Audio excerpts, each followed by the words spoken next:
Hello, Bobcats. Nice to um, see you all. Just wanted to go over some of the properties that are on that POGL that I assigned for this week's homework. These are the gas properties of all gases. Um, and there are four variables that can affect these gases. I'm going to go over each of them. First of all, what is a gas? We talked about this a little bit in class. It's a state of matter. You have solid, liquid, and gas. And so we're talking about the property of gas. Hopefully later on in the semester we can get into solid and liquid a little bit. So gas is a substance. Um, it's in a state of matter. It expands and takes up every nook and cranny. It fills every space of the container. Doesn't have a shape. It fills every nook and cranny of the room that you're sitting in right now. It's in under the bed. It's in the bookshelves. It's in the laundry basket. It's everywhere. It fills up every space. Pushes into every space because the particles are so small. And so it can take up any volume. Excuse me. Um, Here's the states of matter, just to review them. Um, Solids, the particles are locked in place, so they don't move. You can't put your hand through them. Liquids are fluid, so those particles can flip over, they can switch places. They'll take the shape of the container. And gases are just what we just said they were. There's a couple other states of matter. One of them is plasma. So pretty cool. Things like fire, lightning, stars, the sun, um, northern lights. Anyway, just to give you an idea of what a gas is, we talked about before break that we live in gas, right? That's the layer of the Earth that we live inside of. We live inside the air, inside the atmosphere. There's a column of air molecules, air particles, gas particles that are on you right now, and they go above you, even indoors. This column goes all the way up into space and pushes down on you. That's the atmospheric pressure that you can hear of. Um, and we did that Boyle's Law lab last week. Um, Here's the variables that can affect and we can measure when we're talking about gases. The first one is pressure. The symbol that we can use um, for pressure is capital P. Remember, um, very case sensitive. Um, Very case sensitive class, if you recall. Sorry. You have pressure, symbol is capital P. Some different units that's measured in are kilopascals. Talk about that in a second. Pounds per square inch is probably one you've heard of. Millimeters of mercury. Showed you the manometer. We did those manometer problems before the break. The second variable is volume. Symbol for this is a capital V. And for different units you can measure that in as liters or milliliters is a thousandth of a liter. Cubic centimeters, cubic meters, decimeters cubed. Those are all the same thing there. Similar. Temperature, capital T. You can measure that in Celsius or kelvins, degrees Celsius or Kelvin. Very similar on scale. They're exactly the same, actually. We'll learn how to convert from one to another. And the last one is the amount. And this is kind of the strange one, really the most important one in chemistry, where you have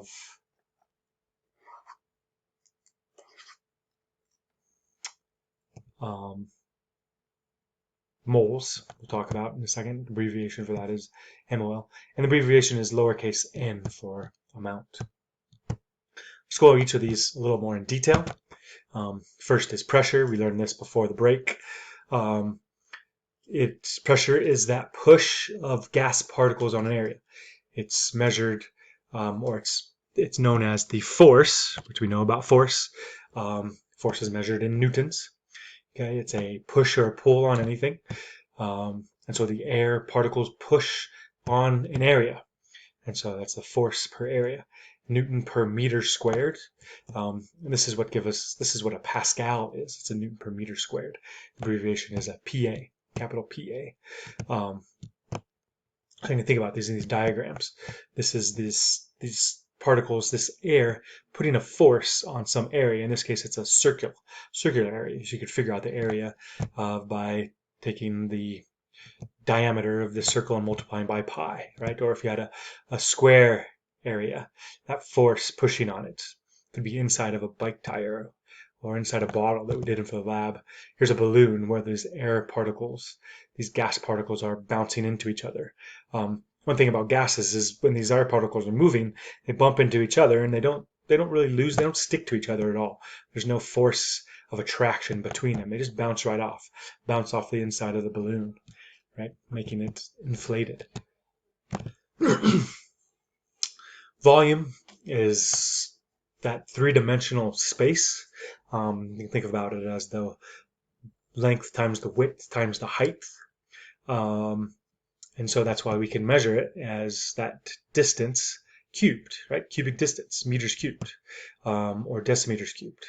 A lot of times we talk about measuring liquids, we talk about a liter. If I had a liter of a Coke, that's a same thing as a decimeter cubed. A milliliter is the same thing as a centimeter cubed. And then in a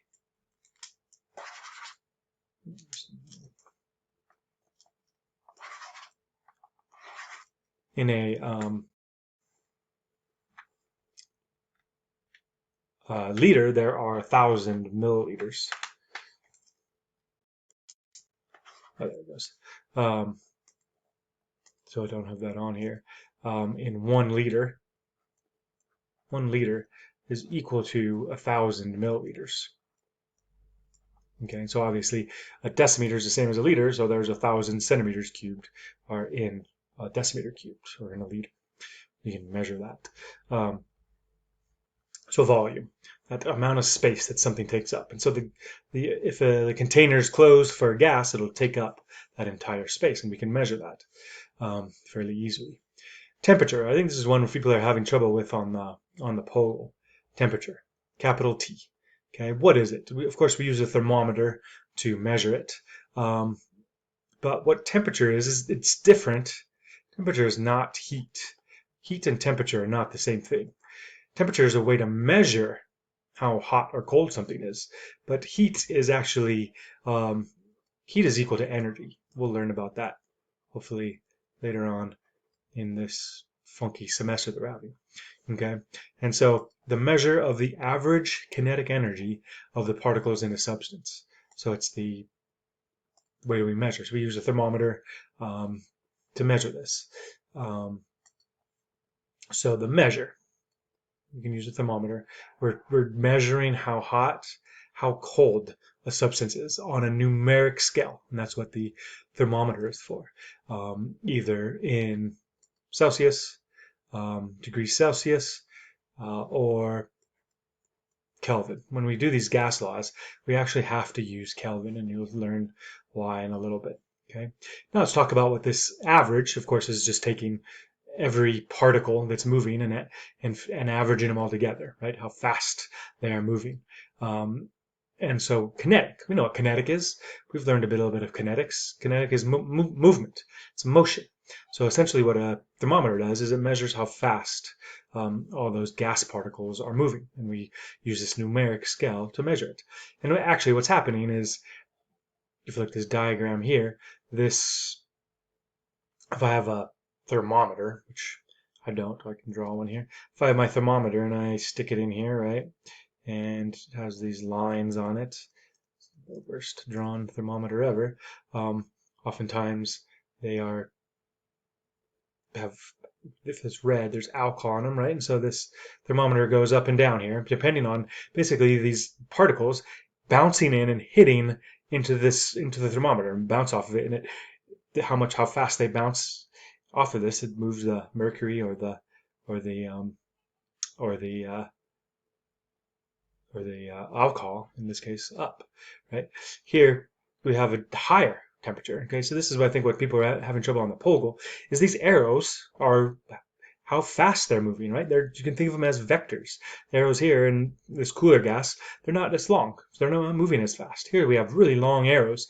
They are going much faster. And so if we were to measure the temperature of this would be this would go way up here, right? Because it's moving faster.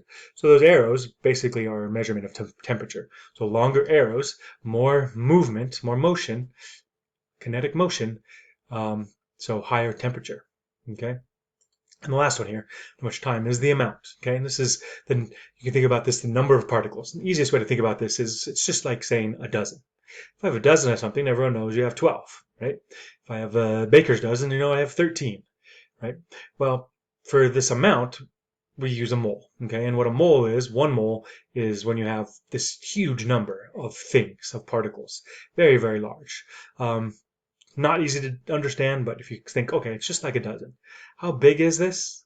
Oh, and whatever you do, don't get confused by a mole with this thing. This is not the kind of mole we're talking about. But this is the most important concept in all of chemistry. If we have, let's say we have a mole, and let's say, just so you can see how big this number is, if we had a mole here, let's say we have this number, 6.02 times 10 to the 23rd, and let's say I wanted to count to that number. This is how big this number is. It is, if I wanted to count to this, let's say I could say, 2 seconds, 2 numbers every second. Okay, so that's 1, 2, 3, right? So I wanted to count to this number. If I converted this to years, we could figure out how long it would take. 6.022 times 10 to the 23rd. So I mean, multiplying by 23 tens.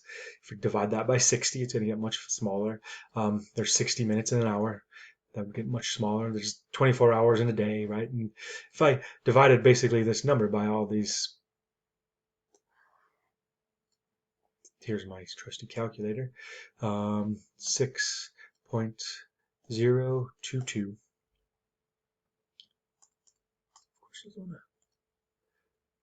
022. This is my favorite number, by the way. Exponent, every calculator is different. EXP here to the 23rd. If I divide that, let's change it. Let's say I want to divide by, let's say I can say 3 seconds. 3 numbers every second. Divide that by 60. Divide that by 60 again. Divide that by 24, divide that number by, here's a big one, 365. Let's just say 365. Whoops. No. Dang it.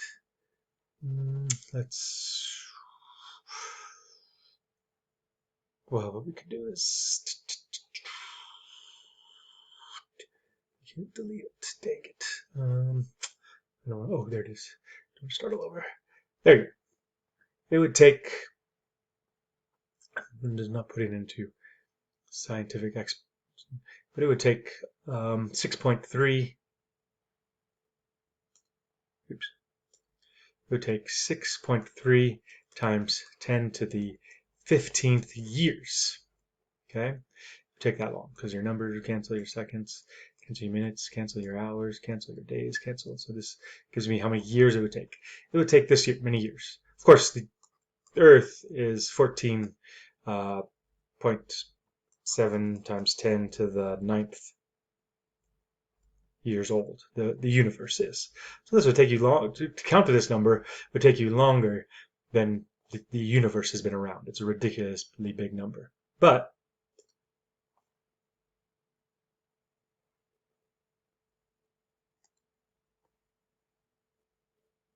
it would only take 1 mole. Here's a periodic table. I think I'm out of time here. Here's a periodic table. The periodic table gives you these molar these masses on here. These masses are in the unit of grams per mole.